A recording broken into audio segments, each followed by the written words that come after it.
I'm going to show you how to place the sensor on the angular arm. There's two ways that the sensor can go on the arm. One way is the correct way, one way is incorrect. When you place the sensor on the arm, it snaps right into place. When you turn the sensor, you will feel notches. If you can see on there, there's notches. There's the grooves. When you place the sensor on and you turn it, you will feel the grooves clicking. That is the correct way. If you spin the sensor all the way around and you see it's free turning, there's no notches there, that's the incorrect way. So what you want to do is make sure it's always turned this way. That way it's always correct. Next is the bite block. The bite block is going to go all the way at the top of the angular arm, right where the plastic meets. So when you place it on, you're going to go from the bottom first and into the top, and it snaps right into place. The ring goes on the same way, so you're going to go from the bottom and snap it on right to the top. So this is the correct positioning to do. This would be for a bite wing picture. If you can see right here in the middle, I have the bite block is directly in the center of the sensor, and the ring is in the center of the entire setup. I'm going to show the positioning in the patient's mouth. You can see the sensor. I have it lined up for a bite wing. It's directly in the middle. The bite block is in the middle of the sensor, and then we have the ring over the entire setup. So go ahead and open. So when it goes into the patient's mouth, I'm going to go straight in. She's going to bite down, and she's biting right on the bite block. So if you can see, the ring is still in place. The arm and the bite block is still in place, and so is the sensor. So if you put your cone right over the ring, you should get the perfect picture each time you take the bite wing. To do the second bite wing, that's going to be a little bit more forward. It's going to turn it just a little bit. Go ahead and bite down again. And we still have the same picture, so it's still in the correct place. Okay, good. So from the bite wing, we'll be taking a lower posterior picture.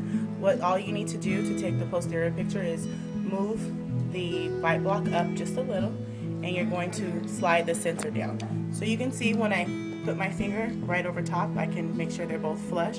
Back to the bite wing again. So we're right here, and all I did was push it down and line it up. I kind of did one click to turn it to make sure it's straight. So it depends on how you're holding it, but you will be able to just barely move it down. And now you're in place for a posterior picture.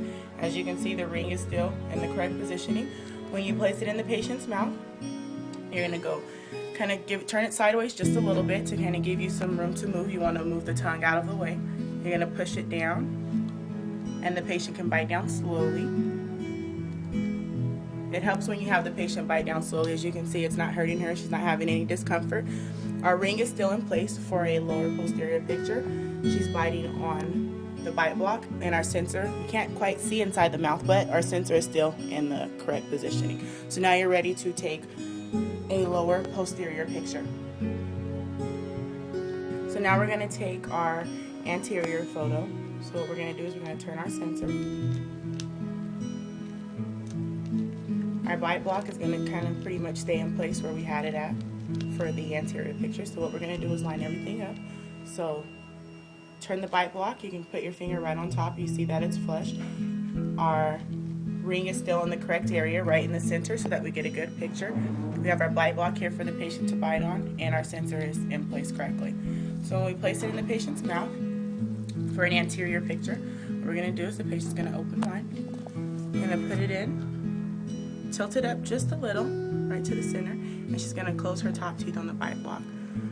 Now her lower teeth are just going to rest right on the bottom of the sensor very lightly. You have the bite block here resting on the top teeth. That's what's kind of giving the retention. That's where she's pretty much holding the sensor. And then you will go ahead and line your cone up right at the top and take your picture.